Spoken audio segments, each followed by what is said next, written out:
Desafío social, erradicar la pobreza. Bienvenidos a este espacio de Aprendamos en Casa. Hoy ha llegado el turno de los chicos de segundo año de bachillerato para la materia de estudios sociales. Recordarles y agradecerles también a todas las personas que están conectadas a través de las plataformas digitales y también a través de la señal de televisión de El Salvador.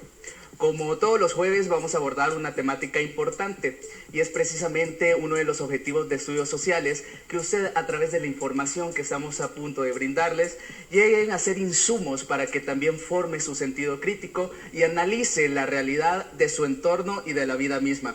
No estoy solo, sino que estoy acompañado con dos grandes profesionales y apasionados de esta materia. Bienvenida por ese lado, Candy Bautista.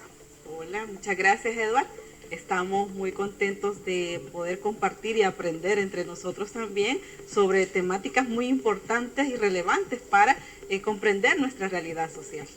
Excelente, bienvenida Candy. Y por este lado también tengo a Federico Paredes. Bienvenido. ¿Alguna recomendación para los chicos? Gracias, Edward. La recomendación es que nos relajemos, que vamos a hacer un refuerzo televisado sobre algunos contenidos que ustedes ya tienen en sus guías.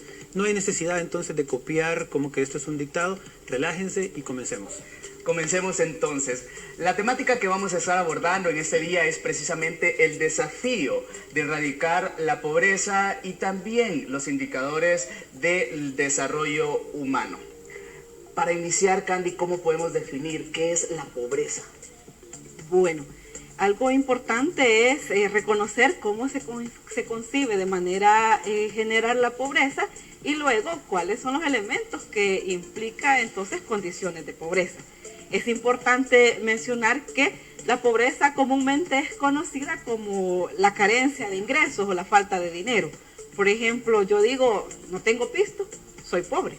Pero vamos a ver que la pobreza es más amplia, que involucra otras dimensiones y elementos que afectan la posibilidad de que las personas tengan una vida digna.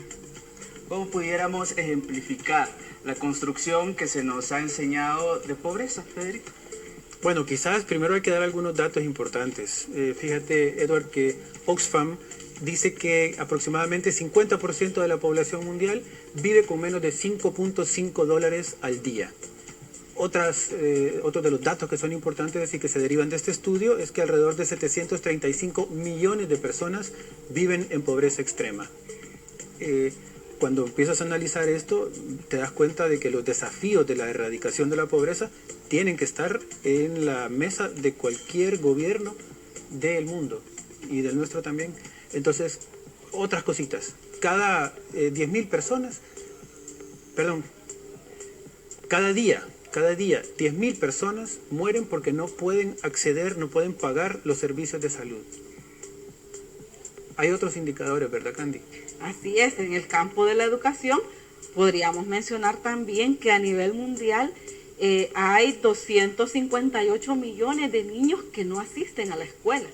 Entonces es bastante significativo porque sabemos lo que implica para el desarrollo de un país, de la sociedad, la educación. Y si nuestros niños no están yendo a la escuela, podríamos pensar en generaciones que van a tener dificultad para acceder, por ejemplo, al empleo, a un seguro de vida, pues a tener facilidades también para poder construir una vivienda, entre otros. Eso me lleva a la conclusión, Candy, Federico, que la pobreza no solamente tiene que ver con el factor dinero, sino que también hay otros factores que influyen dentro de esto. ¿Cómo pudiésemos...? Correcto. Es decir, fíjate, si el indicador había sido de que $5.50 al día de ingreso te hace pobre, quiere decir de que si obtienes 6 o 7 ya no eres pobre. Aquí se ha construido entonces una manera diferente de analizar la pobreza, que es lo que llamamos el análisis multidimensional de la pobreza.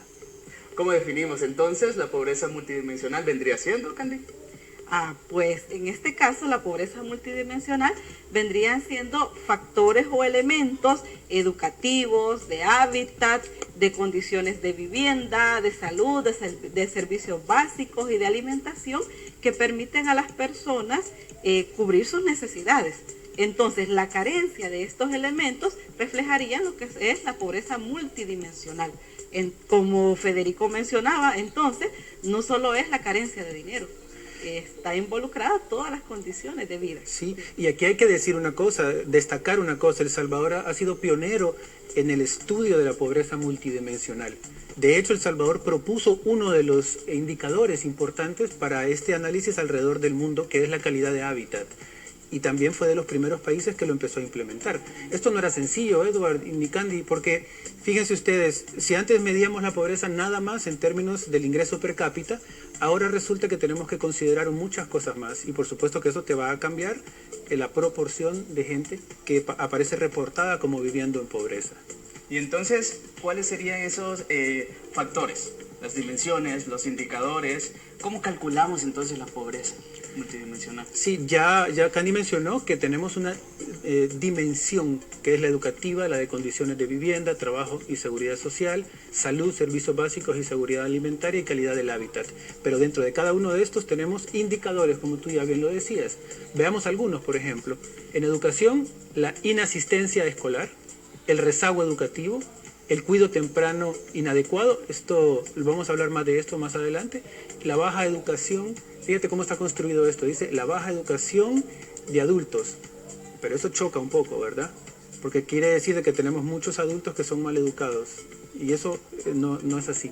Es decir, eso es el indicador, lo que quiere decir es que hay una baja escolaridad en adultos.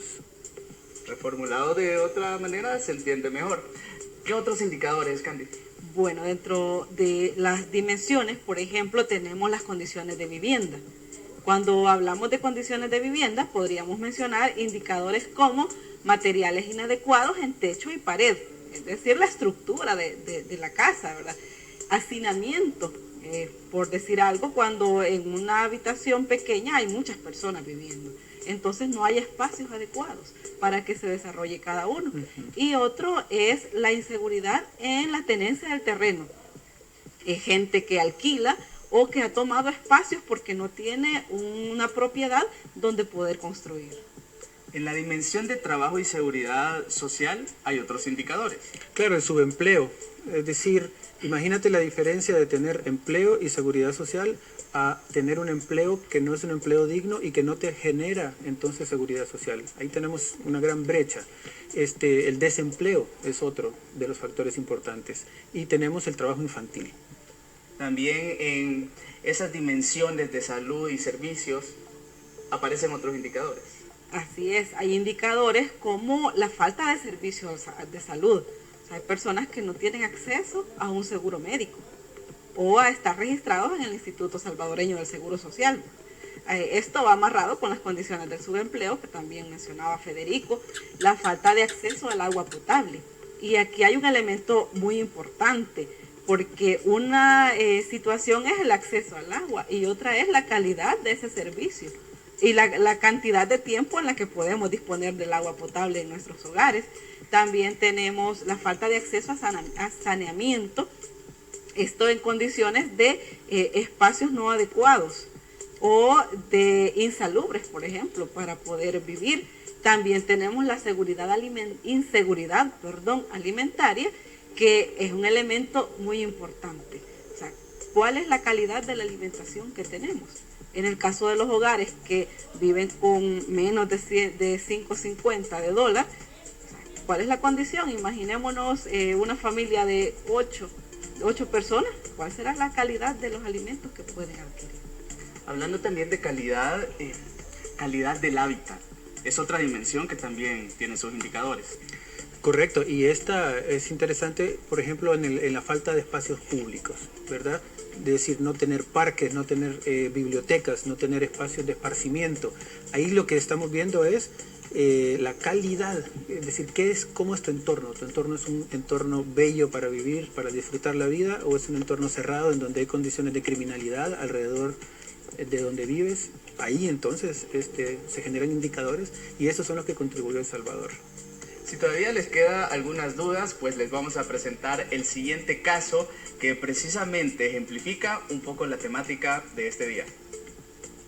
María vive en la zona rural y en su pueblo la educación pública solo llega hasta 9º grado. Si quiere continuar a bachillerato, deberá ir al Instituto Nacional en el casco urbano. Su madre le recomienda que no lo haga, ya que le implicaría trasladarse a vivir en la ciudad, cosa que no puede pagar. Tampoco viajar todos los días y teme por su seguridad. Además le dicen que con 9º grado es suficiente y que debería buscar trabajo para ayudar en la casa. Su madre solo estudió hasta 2º grado. Le ha costado conseguir trabajo, puesto que le exigen al menos bachillerato. Como no logró encontrar empleo en ningún lado, tuvo que comenzar a vender en el mercado. Y si se enferma, tendría que ir a una clínica privada. Roberto vive en la ciudad y acude a un instituto nacional. Sus padres le recomiendan que estudie un bachillerato contable, ya que esto le ayudará a conseguir un trabajo más fácilmente. Además, le insisten que aprenda inglés como segunda lengua, ya que le ayudará en un futuro. Roberto terminó bachillerato contable y luego comenzó en la Universidad de El Salvador, la misma universidad donde sacaron sus títulos de contador sus padres. Al terminar la universidad, logra un empleo como contador en una empresa. En ese empleo, tiene derecho a recibir atención médica en el Instituto Salvadoreño del Seguro Social y cada mes le descuentan una porción de su salario como ahorro para la pensión. Roberto y María, los dos personajes que estábamos viendo anteriormente y que queremos también llegar al análisis de esos dos casos específicos. ¿Qué podríamos decir? Bueno, en primer lugar, podríamos notar la similitud en estos jóvenes, y es en que los dos terminaron 9º grado. Tanto Roberto como María finalizaron su educación básica. Sin embargo, hay muchas diferencias entre las condiciones de vida de esos dos jóvenes, ¿verdad, Federico? Sí, por ejemplo, Roberto no enfrenta criminalidad y María sí está enfrentando criminalidad. Ahí hay un factor entonces muy importante porque le limita a ella la posibilidad entonces de un acceso a continuar sus estudios. Sí, también notamos que Roberto, sus padres pueden apoyarle para que continúe sus estudios, en cambio a María ya no le pueden apoyar. Y con Roberto, por ejemplo, sus padres habían ido a la universidad. En el caso de María, sus padres tenían también una escolaridad bastante baja. Entonces aquí hay, digamos, una herencia, ¿verdad? Una herencia familiar que se va transmitiendo.